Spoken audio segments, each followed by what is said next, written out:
You're listening to a Brain Stew Fresh Fright review.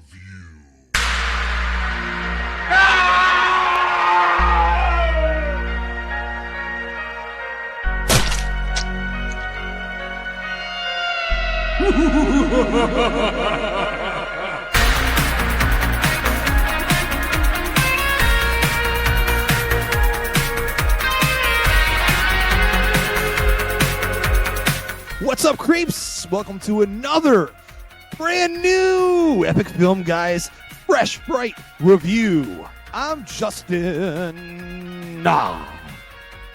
Pause. Wait for it. Wait for it. Is it coming? Danielle.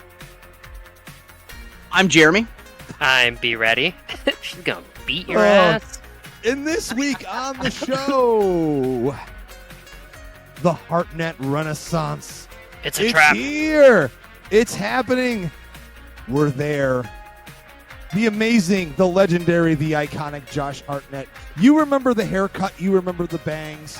H2O, The Faculty. Yes, even Pearl fucking Harbor and Sin City, among other films. But yay. Josh Hartnett is back in M. Night Shyamalan's Trap. Were you guys trapped by this movie? Yeah. Yeah, I actually was. I think I think the marketing was done really well. I love how every poster is a fucking red poster this year. But look, man, I've been with Josh Hartnett. I've been with Josh Hartnett since Hollywood Homicide, Pearl Harbor, Sin City. What was the Othello that he did? 40 Days and 40 Nights. Like I've been there. You know, I've and then he dipped out for a while. 30 Days of Night. 30, no. I'm talking about the 40 Days and 40 Nights where he went celibate for 40 days for a girl. Oh, is that like a thing? Yeah. But he is amazing in 30 Days of Night. He was in a movie called 30 Days of Night and then 40 Days and 40 Nights. Yeah, because it's like a fucked up ass sequel. It's like the Jesus thing where Jesus went into the woods for like 40 days and 40 nights. Yeah, it's the sequel after they rescue each other from the vampires, and then he's like, "Sorry, can't fuck. Gotta wait 40 days." Real quick. I just found out yesterday. My dad dropped some like knowledge bombs on me. I was talking about how Angelica Houston. I was like, "Yeah, like she's doing a convention," and my dad was like, "I really like her brother as an actor, Danny Houston." I was like, "Wait. I never put two and two together. Danny Houston is her brother," and he's like, "Yeah." And I like looked it up, and it's like legit. I was like, "Holy fuck, the main vampire!" Knowledge. Your dad's like, "You're on a fucking podcast." Yeah, he's like, "Fucking moron." he's like, "And you wait too long to say your name after Justin, you fucking idiot." And I'm like, I know. But yeah, I was pretty excited for it. I think they trapped me. And to see Josh Hartnett in kind of a sinister villainous role, I was here for it, man. I think a lot of people were, and it was great to see him return in such a big way last year, even a smaller role in Oppenheimer. I mean, anyone that works with Christopher Nolan, you kind of get a pass for anything you do from there on, and it was just a great thing to see him returning to the big screen. I didn't know the reasoning for this, and I remember sending you guys in our group chat the article in which he talks about it in an interview why he left Hollywood. It had nothing to do with not getting roles. It was that he just was sick of the Hollywood machine, and he had a stalker, which can definitely put off a lot of people from wanting to be in the public eye. And if you want to have a regular life, the one thing I will say before we get into the actual movie is I will forever commend Josh Hartnett. When Sean Clark did the special features for the Halloween box set for Shout Factory many years ago, he did come in and talk about H2O. He did not shy away from it. He didn't seem like that he was embarrassed by being in the movie. He talked about his whole experience working on it. It was his first movie. He did that movie alongside The Faculty at the same time. And got to give him props, man. He came out and just represented. And y'all know how much I love H2O. If you don't, listen to our H2O retrospective last year. But well, you guys, know, too, he's been doing. Sorry, not to cut you off. He hasn't been completely cut me off, Brady. Cut me off. You said, for the past year or so, he's kind of popping up in like cameos here and there. He was in that episode of Black Mirror from last season. Right. That was fucking fantastic with Aaron Paul. He did so a cameo good. in the latest season of The Bear. So he's definitely, and then Oppenheimer, he's around. And I also read an interview too, similar to the one you sent us, where a couple of years ago he was coming out with a movie on Amazon. And people were like, well, where have you been? He's like, well, because they were like, you were the it guy in the early 2000s. And he has same vein. He's like, I had a family and I decided, well, what do I want more? Do I want to focus on this or do I want to give it all up like other people have? And at this point, like I'm feeling overwhelmed and like you can't just stop unless you just full stop. And that's what he did. So, And dude, he turned down Yeah, man. Superman twice for two different directors. I mean, the dude could have definitely been Superman. I feel like this movie absolutely proves that. But we're here for a Shyamalan movie, and you kind of know where we're at when we lead into these things. Ding dong. 48% rotten on Rotten Tomatoes. Who's surprised? Nobody. 63% audience score. Not that we put any relevance at all into that, but we talked about this pre-show a little bit. Don't give a fuck. Box office $20 million on a $30 million budget, but the Marvel Disney machine that is Deadpool and Wolverine is still crushing the box office right now. Literally just set the record for the biggest R-rated movie of all time. So Trap's still got plenty of time for the remainder of August to have legs, and I think it will. Do we agree with the positive or the negative? We're going to get into it right now. Ladies and gentlemen, this is not going to be a non-spoiler. We got to unleash the beast and give you everything about Trap. So, Brady, do me a favor. Spoiler. If anyone is uninitiated to what this movie is all about, why don't you just fill them on in, baby? Mm-hmm. So, father and daughter, Cooper and Riley, are attending a concert for famous pop star Lady Raven. And while they're there, they start to notice that there is a high police presence. And upon asking, they find out there is a sting operation going on for the Butcher, a serial killer that has been wreaking havoc on Philadelphia. And while you're there, you also find out that Cooper, played by Josh Hartnett, is the Butcher. And now he's trapped inside a concert trying to get out while nobody knows who he is yet. So it's an interesting take on the serial killer thriller, and like I said, that pulled me into the trap. But that's the movie. That's that. There it is. That's that right there. And end of the review, end of the episode, and hope you enjoyed. Well, so I'll just jump into it real quick. Feel free, man. Initial thoughts. With initial thoughts, it was, like I said, I had some anticipation going up, and this is kind of like the first movie of the back half of the year that I felt pretty confident and excited for. And Shyamalan, it's hard, man, because I would say, has made more duds than he has successes. In terms of, I haven't looked at the box office numbers, but I would say in terms of box office duds versus successes, but also just in terms of personal, what I like. I don't know that he has really made a movie that I enjoyed since The Village.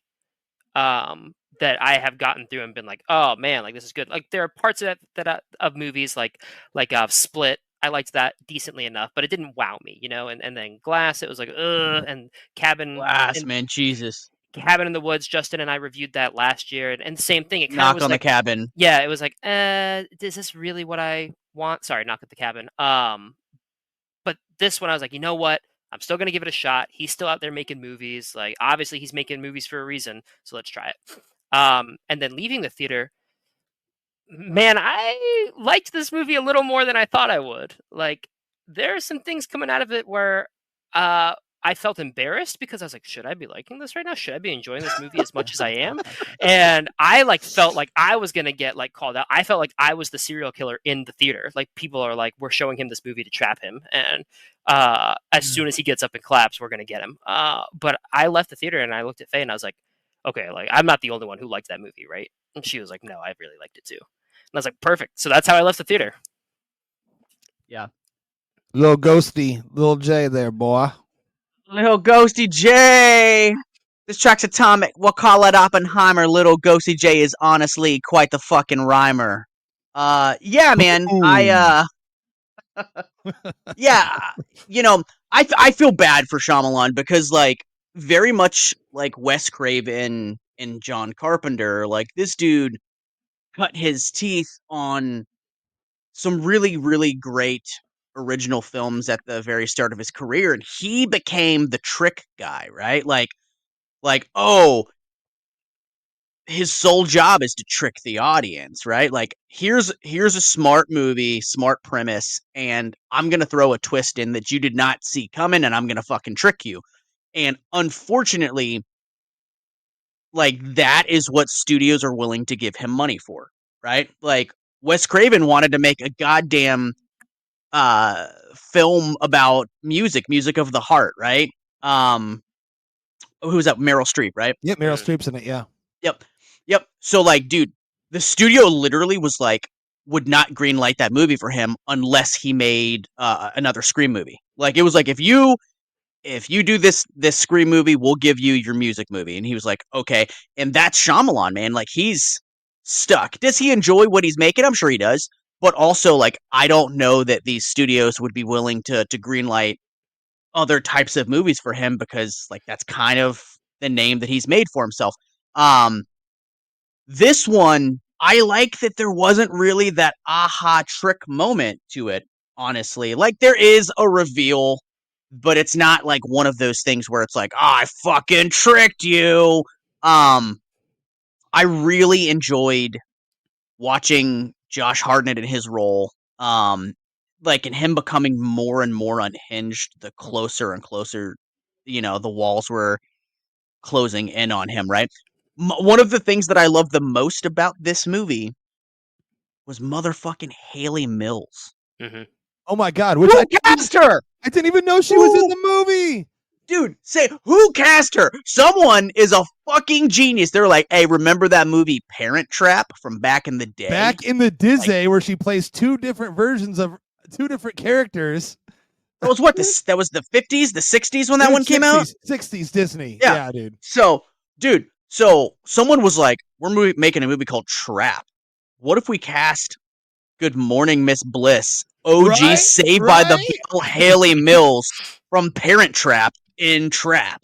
Like, dude, when she popped up on screen, like, I saw her name pop up on screen in the beginning, and I was like, nah, there has to be another Haley Mills. Like, there's another one out there somewhere, right? Dude, and then she popped up on screen, and I was like, holy fuck, man. And Brady, I'm gonna use Justin's verbiage right now. I am lock in step, whatever the fuck that means, with you, sir. That's your thing. I don't know. Yeah, it's a military thing, when they march together. Justin, lock in dude, step. Justin looked so mad when I said that. Like, bro, why are you saying that? Like, why'd you have to say that? So, dude, I'm like right there with you, Brady. Like, the whole time I'm like, okay, like it really wasn't what I was expecting this movie to be. I was expecting for there to be a lot more tension. I will say that. And I was definitely expecting, because it is a Shyamalan movie and studios certainly mandate in his films, like, where's the trick, bro? I was kind of expecting those things, but it ended up being a completely different thing. And the end of the movie is so bonkers, batshit crazy that it, like, every time you kind of think it's over with, like, there's another 10 minutes tacked on top of that. Like, and it just gets crazier, and Josh Hartnett's character becomes more and more unhinged every single time one of those moments hit. And fuck, man, I really enjoyed this movie. My buddy Josh Weiss, who's working on the thing expanded with me, hit me up, and he was like, dude, so, like, is Trap good? Like, should I go see it? And I'm like, yes, you should definitely go see it. It's not going to be your favorite movie. Probably not your favorite movie this year. But it's a really great popcorn thriller.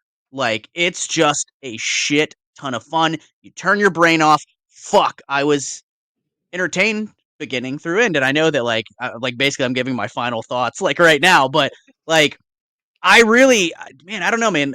I really, me and my wife went to go see it yesterday, which was our 12-year wedding anniversary. We spent it with dreamy Josh congrats, Hartnett. Man, congrats. Thank you. Spent it with dreamy Josh Hartnett on the big screen. That's how the relationship started, because Jeremy sent a picture of Josh Hartnett and said that it was him, and went out to meet him. And then she was like, "Oh, you're, like, really short," and I'm like, "Yeah." She actually looked right over. But your boy can fuck. I just be in that thing. Oh God, Oh I'm my done. Sorry. god. Oh shit! That Oh my non-alcoholic god. IPA is getting to your Oh, brain there, my Yeah, no. friend. my non-alcoholic IPA, man. It's just it's turning me into little Ghosty J. Between Justin's comment about long legs, now we're hearing about you and your bags of milk with Anne. I don't Oh even. god, what are I we be turning dumping into them here? bags of milk, bro. But yeah, I agree with you about the movie. It was definitely. I kind of enjoyed that it didn't have the Shyamalan twist, and I think that helped me have a more positive view leaving the theater. What about you, Justin? I wish I could agree with both of you because I Lock and felt step. not one single ounce of suspense through this entire fucking movie. Now, I will say this. Yes, I agree with you guys in terms of Josh Hartnett. He's doing his best Patrick Bateman impersonation. Uh, Camp level times fucking 10 here. And it was entertaining to watch. I definitely don't agree with a lot of the masses saying like this is one for the ages in terms of like thriller performances, guys. He was hamming that shit up and chewing scenery like it was nobody's business. Ah, Cool, yeah. awesome. There's so much to like here, and this is why it always frustrates me with M. Night's movies because I kind of go into it as open-minded as I possibly can, but much like Brady said, you're usually prepared to be let down. And I wouldn't even say I was let down with this one. I just feel like there's a great movie in there somewhere. The premise is so fucking brilliant. I mean, it's something that so many people can enjoy. You could take your kid to see this movie. It is neutered as fuck. Let's be very clear here. It's PG-13. It's a bloodless movie about a serial killer. I mean, I think there's like one or two shots of like blood here and there. The main problem I don't think there's that me, actually. well, there's a photo. There, the Mhm. photos that he's the guy in the. Well, we'll get to that, but we see like that. That's it, and I have no problem with that. Like, I'm totally cool with thrillers and horror movies that don't have gratuitous violence or gore in it. Awesome, cool. My main issue lies with the blatant focus on his daughter's music and that being presented as the backdrop of the movie. I get it. It's cool. It's a really original idea. His daughter, Salika, is a singer-songwriter, apparently very successful in her own right, uh, doing her own thing and using her music. She wrote, I think, like 11 or 12 songs, something like that, just specifically for the movie. But guys, Are you ready for?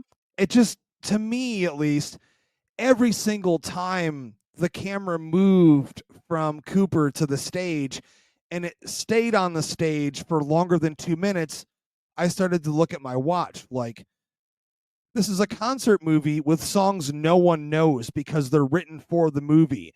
And we have to react to the audience in the movie reacting to the songs, and they're not anything anyone knows.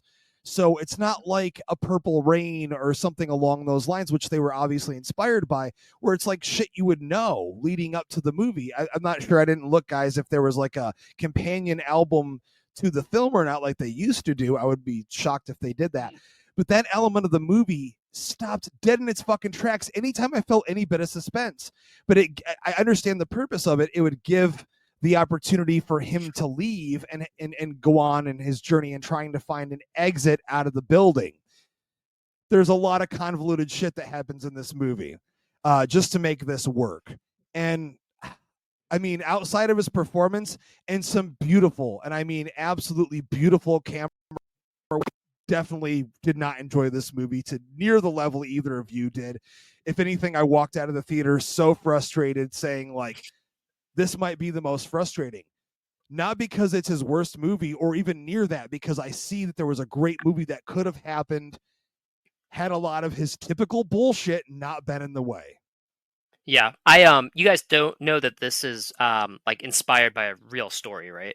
I do. Like Yeah, a I real. saw it No, in an article. Yeah. I don't. So fill me I in. didn't read it or anything like that, but Yeah, so 1985, there was a sting operation called Operation Flagship, where law enforcement arrested 101 wanted fugitives at a convention center, having them invited them under the pretense of gifting them free NFL tickets and an opportunity to win an all-expenses-paid trip to Super Bowl 20, I think. So essentially, if you've also seen the movie Sea of Love with Al Pacino from the early 90s, they do something similar there. But yeah, they basically, the FBI and law enforcement pretended that they were going to have, all these fugitives who had warrants out for them, won free tickets, and they showed up and then they arrested them all. So that is the premise, or like his inspiration for this. But he pitched it as like the Silence of the Lambs at a Taylor Swift concert, which I love that idea. And I'm not even I'll make this clear from the get-go. I'm not shitting on her music. I thought her performance on stage, fantastic. Her music was very well done. All of that was great to me. And I get that this element is not for me. This is for the youth in the crowd to watch this and enjoy. She has a following, fantastic. But it also felt like a very blatant reason just for him to celebrate and help showcase and promote his daughter's career. Let's be very clear here. I mean, we see more shots, just holy as many fuck, shots that's of his her. daughter? That's his daughter, yeah. That's M. Night's daughter, dude. Oh, come on, bro. Daughter, I did not. yeah, dude. I did not know that was his daughter. Man, she kind of looks like remember the singer Maya? Same last name? No, I didn't know her last name, dude. Shyamalan's pretty common. Hold on. So do you remember the singer Maya from back in the day? Like she kind of, dude, she kind of looks. You know what's funny is there's two people in this movie that look like other like pseudo famous people. So Salika, his daughter, who I'm just now learning that's his daughter. And of course, M. Night Shyamalan had his fucking shameless cameo like he does in every movie. It's like, come on, bro. So anyways, it's like cool. I looked forward to it. That's cool. He was good in this one too. So but yeah, so like Salika looks like the singer Maya, and then why does Josh Hartnett's wife in this movie look like a Walmart or Wish version of Kristen Bell? Listen, let's be very clear here. I'm not going to be unkind, but let's be very, very clear here. Josh Hartnett, her as his wife, never going to happen. Sorry. I don't care how much he loves her personality. It's never happening. Yeah, they were extremely mismatched. And I'll be honest with you guys, like that was one of my takeaways getting into performances. I thought she was absolutely terrible in the movie. Well, here's where I think she was serviceable. She was fine. Here's where I struggled with some of the performances. So like you said, I don't agree with the reviews saying that Hartnett gave like this masterpiece performance. I think he was funny in it because that's what the movie needed him to be, but he's hamming it up the entire time. Like at the beginning, he was throwing me off a little bit with his delivery because I was like, has he been out of acting that long? But then as the movie went on, I was like, oh no, like this is him. Like this is what his character is supposed to be doing. He's supposed to be this affable firefighter, member of the community who is just a Joe Schmo taking his daughter to a concert, which that sounds like a nightmare. Jeremy, when your daughters grow up, do not ever take them to a concert like this. I don't know that you'll survive. I've done it with Kaya. I know you have. So God I damn. have. Yeah. When she was little. It's rough. Performance-wise, Jeremy, don't let your daughter grow up to go to concerts. Actually, the one show that I took Kaya to, Jeremy would enjoy because it was MGK, and he actually likes Machine Gun Kelly. So. I like MGK, yeah. But Hartnett, I think, was good. I think he's definitely the anchor of the film, and he should be because he's who you spend the most time with. Everybody else was just kind of, they're there, like they're there just to keep the plot going, right? And then at the end with the wife, I was like, yeah, this does not make sense to me. And every time she delivered a line, I was like, oh. I feel like she was fine. I'll tell you this, though. I feel like she was fine. Props, though, right off the fucking bat. One of my favorite people in this movie, Jonathan Langdon, who played Jamie, who is the merch guy. Amazing. Fantastic, He was dude. fucking great. I loved him. He was like, I needed that character. And you know what? At the same time, I do got to give a lot of credit for the amazing chemistry between Josh Hartnett and Ariel Donahue, who played Riley in the film, his daughter. I thought the father-daughter relationship was very well performed, very well perfected, very well written. Here's the thing. There's been this constant subject popping up on film Twitter and within the circle, if you will, on how bad, in quotation marks, Shyamalan's dialogue is. And strangely enough, the dialogue here felt very natural and real to me, especially between father and daughter. And, like those, it's supposed to be dad funny, like, oh, no dad jokes, or when he's trying to learn the slang. That shit's real, dude. If your dad is a square, like you know what I mean? If he's like stand-up guy, dorky dad, yeah, he's gonna be like, crispy.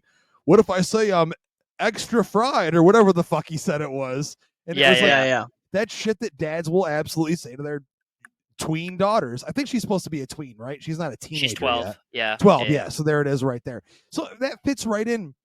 Guys, I loved that element of the movie. I think that's where Hartnett's performance shines the most. He is perfectly able to switch from like, super dad, I got you these tickets. Great, I'm so proud of you, kissing her on the head constantly, which I thought was kind of weird. He kissed her on the head like a fucking million times, but anyways, then well, he's also panicking, so yeah, exactly. He's putting he's panicking, and his daughter is like being bullied at school and shit like that, and she's dealing with that, so he's like comforting her. Well, guys, I get that. Think of it this way. This is the one thing that I absolutely adored about this movie. The movie's not even about him being a serial killer. It's about him being a regular Joe Schmo dad, firefighter, dealing with having to have a family and juggling the fact that he is a serial killer, that he's trying to manage this double life of, I still want this life of being a dad and having a family and the home life, but I also still need this. And I thought that was a really interesting perspective. For sure. It was very like Dexter nuanced a little bit as well, because he is this very, very charming, smooth talking individual, which we saw for many, many seasons, and we're about to see for more mini seasons with Michael C. Hall as Dexter.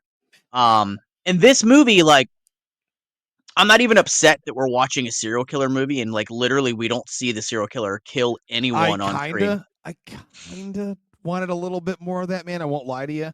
But at the same time, knowing M. Night's track record, I didn't assume that we would. Though, Brady, you would probably agree with me. I think he went a little bit hard at Knock at the Cabin. I think he went harder on that than he has in a while in terms of the violence. I think that source material needed him to step up the violence. And I mean, he's no stranger to violence. Like I would say his earlier movies are, they do have blood in them. They're violent, but that's not, his thing has never been to, be a gore fest director or show you these bloody scenes. His niche is always in the suspense and the thrill.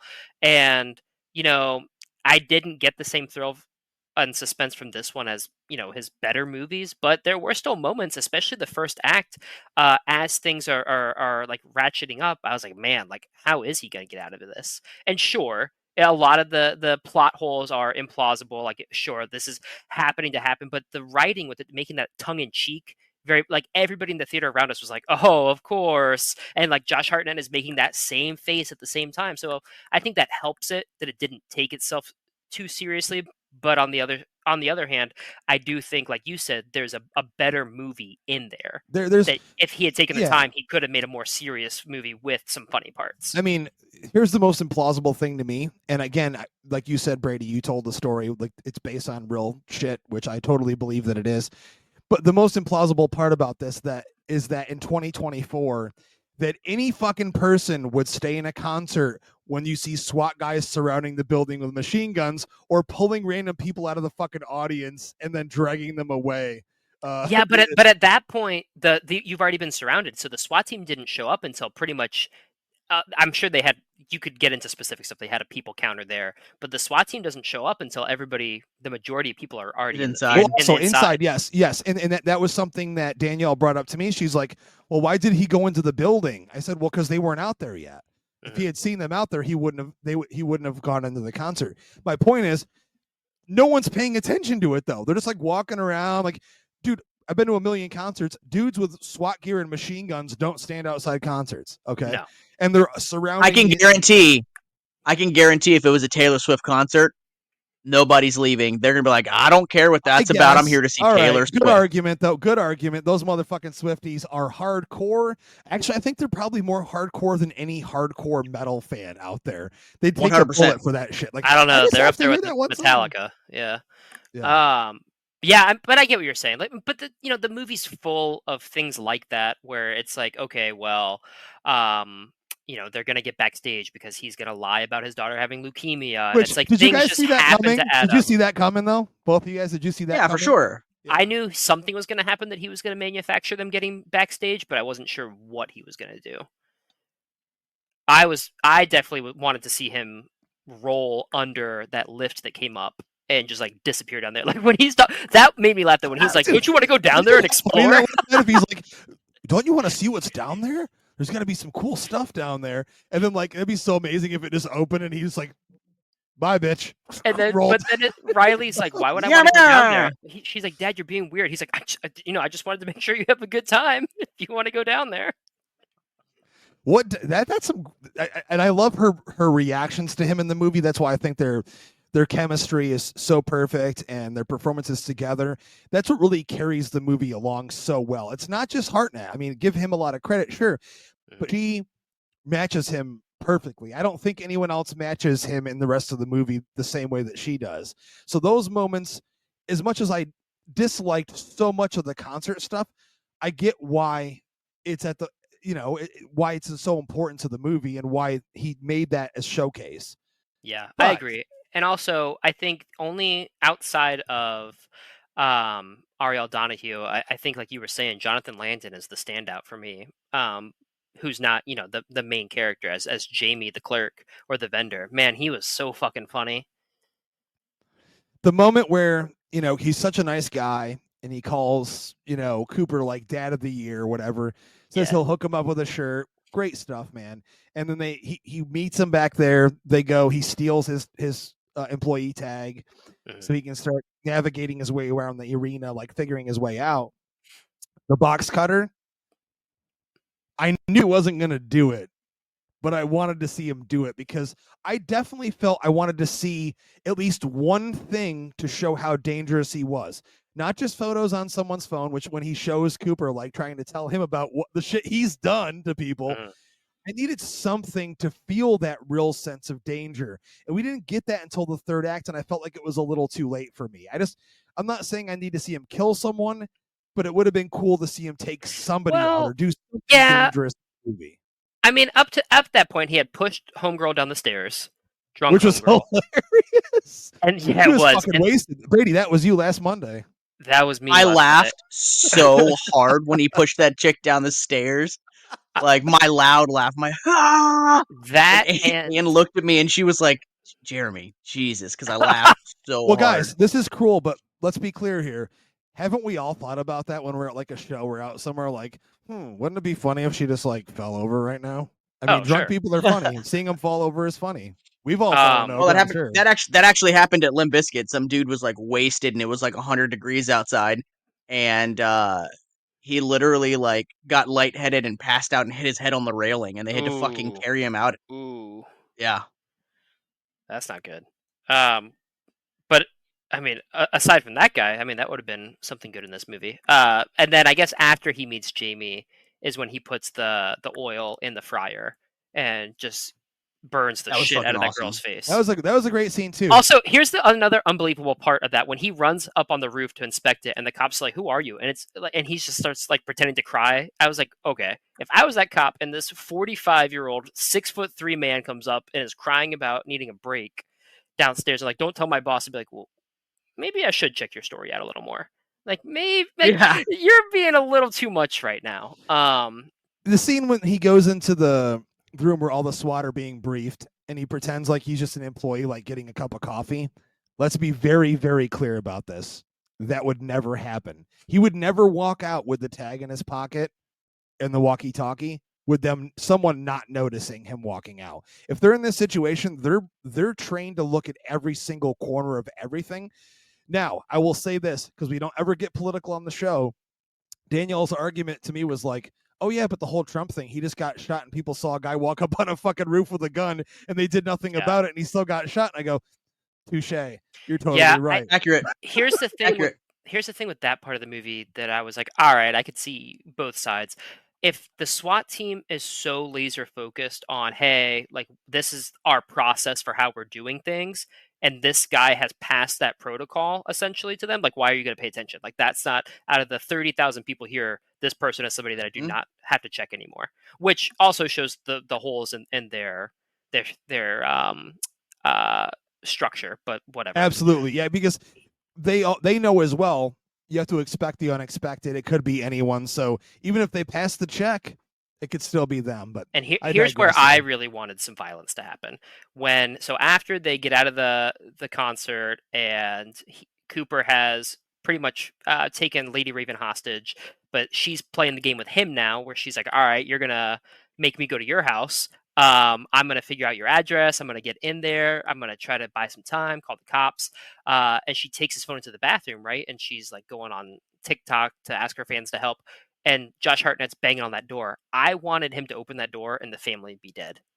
I wanted I'm with you. him to go in there, and maybe not even the whole family, but because she's like, your husband's the butcher, and then you hear some like commotion out there. How about the son? How about the son that has 3 lines? Kill him off. The son could have died. I would have been fine. He didn't even have to be in the movie. You actually could have cut him out of the whole thing. And then, or when he gets Lady Raven in the car to leave the garage, and the family is standing there to try to prevent him, I was like, you wanted him to run him over. Just run him over.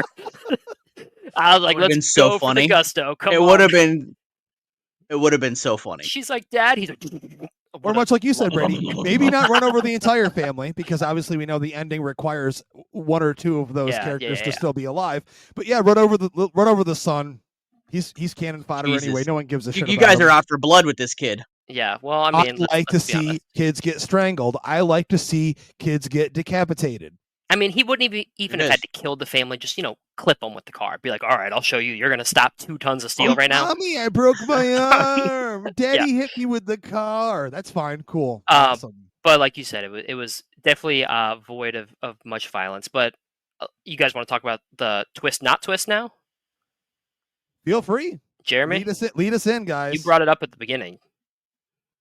Yeah. So the twist-ish, because it wasn't really a twist, more of a reveal, was that the wife had figured out that Hartnett's character was the butcher, and she basically set him up.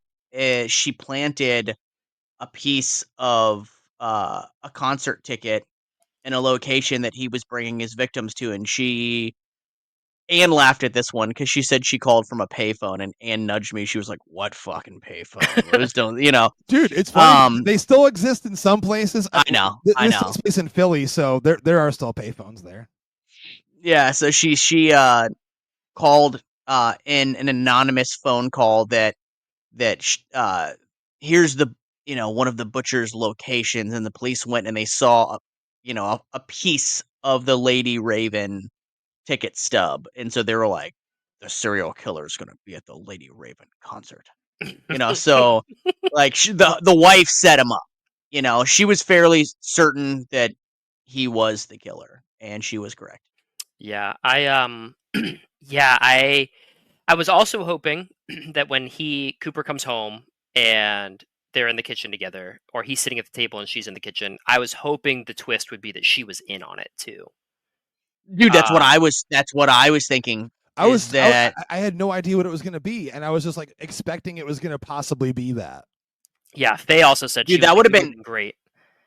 Dude, that would have been awesome if it was just like, help, help, help, and then it's like the wife is like, you think that she's going to help, and she's like, you're not getting out of this. And then some shit like that. She instantly starts camping it up. She's licking the knife, like, yeah. I mean, and there's like a full-on Schumacher. Yeah, it's like a 10-minute long sex scene.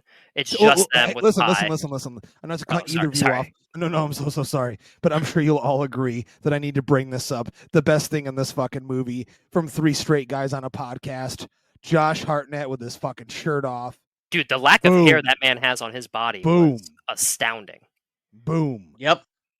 And I leaned over to Faye and I was like, man, he looks damn good. Dude, it's fucking Josh Hartnett, man. He bulked up a little bit. He's gained some size. He looks good. There's no dad bod to be had in that motherfucker. He is still perfection. And for all of those ladies, such as my wife, who grew up idolizing him, or, probably, let's say, maybe thinking about him late at night when they're alone in their room, he still holds it, man. He's still fucking there.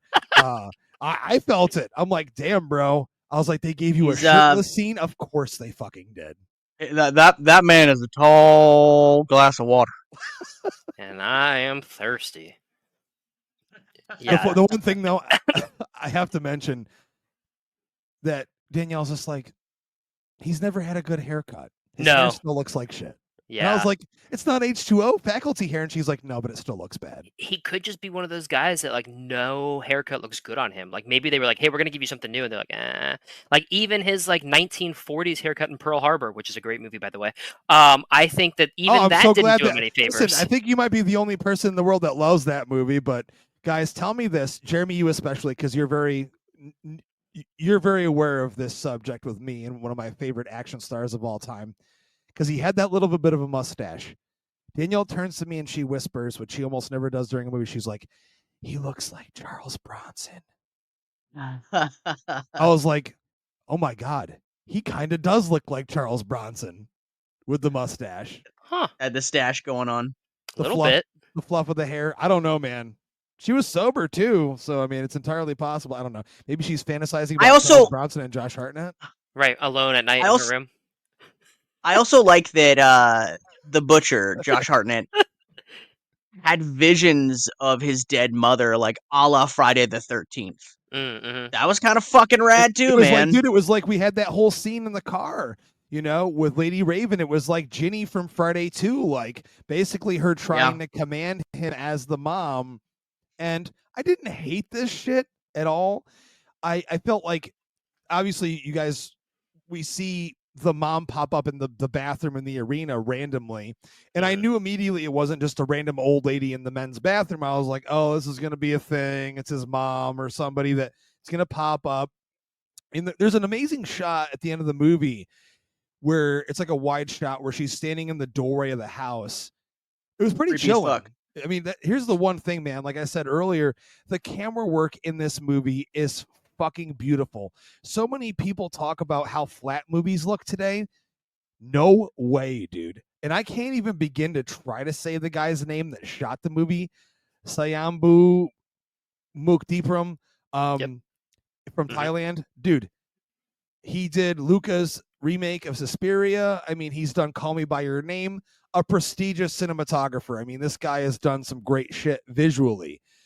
I loved the look of the movie. There were so many amazing shots where I was like, man, this just looks way better than it deserves to be. And it's just breathtaking to look at. But the ending, for me at least, guys, like, I don't know, him like taking her on the limo and then like the whole crowd surrounding it, him escaping. I was like, no one's going to die during this. Like, nobody's going to die. No one's going to get hurt or anything like that. It just felt like so neutered to me. I don't know. Like, PG-13, man. PG-13. And fine. I think that this was... Man, they can do it, though. Here's an argument for it. Here's an argument for it, too. If he's the butcher, he's super OCD, right? Like, that is the point of his character. And it all goes back to his childhood, which is why his mom comes in there, because you find out his mom has been punishing him. And so it's this super repressed mother-son relationship. It's great. But, he has no reason to kill anybody else. Like, he has a system, kind of like Dexter. Not exactly the same, where Dexter only kills bad people, but he has a system. Why deviate from that? Here's your plan. Now you have to make a new plan. Now you have to make a new plan. I would have loved, though, Brady, because you and I are big serial killer fans, if we knew what his system was. They don't really go into that at all. I mean, maybe it's a good thing. Some dude in a white van. I mean, this poor small Asian kid, man. He's just like, what the fuck, man? I was like, oh shit. I was like, okay, he's just grabbing people at random here. Yeah, it sounds like he just grabs them, traps them in some fake house that he has. Like, he finds multiple vacant houses across Philadelphia. Also, okay, so he's finding these. Does he not own the brownstone? Because I'm like, dude, listen, I saw the house he lives in. He's a fucking firefighter. She's a 5th grade theater teacher. There's no way they afford that house on their salary, and he's also able to afford. Firefighters, city city workers make some good money sometimes. If you're a firefighter in Philadelphia, you're probably making, 80 to 90 a year. For real? I mean, I don't know what the housing Oh prices my are like up there. god! Oh, maybe I need to Uh, move there, become a firefighter. Jeez. but yeah, no. From what I got from the questioning back and forth on there was that he had just found these houses that were vacant for now because I gotcha. they were Okay. new models that had been built up but had not been able to find buyers yet, and so he was just finding ways in there and then keeping people captive, and then eventually when the urge got too strong would cut them up. So that made fine enough sense. But yeah, I mean, it would have been nice if you're going to market it as Silence of the Lambs meets Trap, or meets a Taylor Swift concert, that Trap would have a little more violence, or at least show one killing instead of just the aftermath of one. Honestly, I'm totally okay with like the movie opening with a super amazing brutal kill, or even something off screen, and to build the movie and then give us the movie. But I think we're there, guys. I think we're there for. It's happening. It's time for final thoughts and trash it or treasure it. And Jeremy, I'm throwing it to you first, my friend.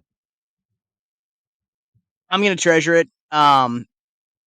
It's not a great movie, right? It's again, it's not going to be your favorite movie this year, probably. Um, but it was a ton of fun, man. This movie was entertaining as hell with great over the top performances, and I really enjoyed it, man. I turned my brain off for an hour and a half and was thoroughly entertained. And one of my biggest fears with this was going to be, okay, here's the Shyamalan thing. Where's the fucking twist, and is the twist even going to work? Because you guys know as well as I do, sometimes his twists don't work. Mm-hmm. So like that was kind of something in the back of my head of like, I've kind of enjoyed everything up till now. Like, is this going to stay the course, or is he going to fuck it up? And man, I had a blast with it, and I would recommend, if you're looking for a fun movie, watch it. So yeah, I'm gonna treasure it because you know, why not? And be you rat-a-tat-tat-tat, or as a lot of people want to call you, Mr. Longleg. Well, I am 5'6", so I have no long legs over here. Listen, you have a big fan base started at this point. I mean, I can't stop the train, man. It's already rolling. Hey, it's rolling out of the station. For me, I mean, I think I've said it all, but yeah, I mean, it definitely is not a great movie by any means. It's not one of Shyamalan's best. Like Jeremy said, it's probably not even a best of the year so far. May not even make it on my list at the end of the year. But as of right now, it's a good summer popcorn flick. It hit what it needed to for me to have a fun time where I wasn't bored, where there's something happening, whether it is Josh Hartnett pushing someone down the stairs, or some absurd plot point that keeps it moving and at least keeps you invested in the movie to be like, well, what are they going to do now? Like, how is he going to get out of this situation? What crazy thing are they going to do? And I really did enjoy that Shyamalan leaned into the comedic aspects of this movie more so, because I think that really helps it. And I think that even if the movie is a miss for you, there are still going to be points that you remember because you're like, well, that was just comical. Like that made me laugh. That made me chuckle. The ending could have been done a little better, but still, you get that scene of Josh Hartnett laughing after we all see him shirtless, and all loved it. And I wouldn't tell somebody not to go see this, and I'll definitely watch it again. So for me, I gotta treasure it.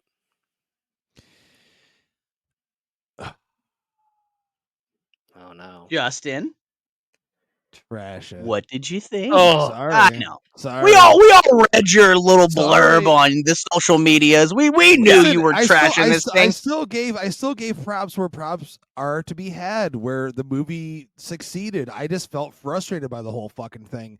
And when I say frustrated, Jeremy, you've sat next to me, as you have Brady, where I'm frustrated by a movie, and you can feel it, and you'll see me tensing up, and I'll move towards the screen, and then I'll sit back down, and I'll maybe grunt or sigh. This movie did that to me because it had so much going on that I really did enjoy. Hartnett, seeing him back, I was there for it, man. The Hartnett Renaissance, I want to be there for it. I fucking love the guy. I think, I agree with Brady, because on my only watch of the movie, I started to question myself, is it a good performance or is it a bad performance? And the more I thought about it, I slept on it and I woke up and said, no, this is really what he intended to do. This hammy, cheesy dad, and then mixing it in with almost like a Patron Babin thing, which is where he goes with it. And a lot of people shed on fucking Christian Bale's performance in American Psycho because he went over the top and he chews scenery. He's great in the movie, and he's the reason to see the movie. His dad-daughter dynamic he has with Donahue, I mean, that aspect is great. The concert stuff took me out every single moment, and for some people, your mileage with that is going to vary. That might not bother you at all. To me, it stopped it in its tracks each fucking time. The ending felt convoluted. I felt like it was predictable, and it didn't really do anything to hammer anything home at the end of the movie. I go, okay, cool. He's loose. He got the handcuffs off. We know we're never getting a sequel to this. So like, what's the point of this ending unless we're going to see a really awesome, amazing kill or something along those lines? Still, even though I'm trashing this thing, I'm going to stay, Jeremy, lock in step with the both of you and say, listen, if you're interested, I'll never say not to see a movie, especially a thriller starring Josh Hartnett. Seriously, right. Go fuck yourself. I mean, you got to see it if it's out there for yourself. This movie's the most mixed movie I feel like I've seen so far on social media of the year, especially on the Twitter sphere and in film Twitter. 50% of people are loving the hell out of this thing, and the other 50% are kind of just like, what? Hey, it is what it is, but that is our Epic Film Guys Fresh Fright review of Trap. If you've seen the movie, if you plan on seeing the movie, let us know what you think of it in the comment section of this post of this episode. It's coming out just for you guys. Next up, Jeremy, we got Cuckoo and a little movie that I think you're a little bit excited about. What's it called again? It's got like an alien thing, space or some shit. Alien Resurrection. Oh, hey man, I'd watch it on the big screen. Wait, are they doing a sequel to that? Is Winona Ryder doing Beetlejuice, and Alien Resurrection 2 or something? Or am I totally confused? Yeah, she's coming back as Call from Alien Resurrection. I can't believe I remembered her character name from that fucking movie. Only you would though, because I'm sitting here going, that movie looks pretty, but yes, Alien Romulus, guys. We have 2 great episodes coming out in the next few weeks. Cuckoo, Alien Romulus. Listen, we're in a great year. Brady, you'd have to agree. You have to change your mind. You just liked Trap. So are we in a good year of horror and thrillers, or are we not, my friend? I would still say no. Oh my God. I would also say no. I don't know what it's going to take. Another 2 more good movies, or what? It might take 2 or 3 more good movies. We'll see. Here's what I will say on this right now. We can timestamp this. If December rolls around and I hate Nosferatu, I don't know that I can be on the show anymore. Because if I have another movie this year, you won't hate it. When are you getting Salem's Lot? When is that happening for you? Fucking A. It's supposed to drop on fucking Max the last half of this year, but yes. I haven't heard anything. Yes. Nobody else has heard anything, so I'm assuming it's going to be in 2 years from now. I am so fucking sick of this. Listen, I cannot keep watching the miniseries. I can't keep watching the Rob Lowe one. I've reread the book already. Just give it to me, please. Brady, read the fucking book again. No. Read it again, and then read it again next year. And the following year, because that's how long it's going to take for this movie to get released. I feel like Sam Neill in Event Horizon at the end, where he's like taken over by the Event Horizon. I'm like, what is going on here? Like, I live and breathe Salem's Lot now. Listen though, Justin, did Michael kill again? Did Salem's Lot get delayed again? You're gonna get Nosferatu at the end of the year, no matter what though. So you're gonna get a version of that thing anyways, no matter what. Fine, cool, whatever. But ladies and gentlemen, thanks for hanging out on this episode of the Epic Film Guys podcast. If you're new to the show, thanks for checking us out. If you're a long time listener, thanks for sticking with us. You can listen to the show on every single podcast platform. We are no stranger to social media. We are available at Epic Film Guys on Facebook, Twitter, Instagram, TikTok. You fill in the blank, and we're there. But yes, we're super excited about the next few weeks because we're dropping this. Cuckoo. Is Neon going to have another huge, massive hit like Long Legs? I'm there for. I know you guys are there too. Brady's shaking his head. We'll see. Dan Stevens, though, crushing it this year with, Kong X Godzilla, The New Empire, and with Abigail. Man, 3 big I mean, I like movies in Dan a year. Stevens. I hope it's good. So we'll see. I hope he's covered in blood and has vampire fangs in it for no reason. Cool. Right. But ladies and gentlemen, thanks again for listening. I'm Justin.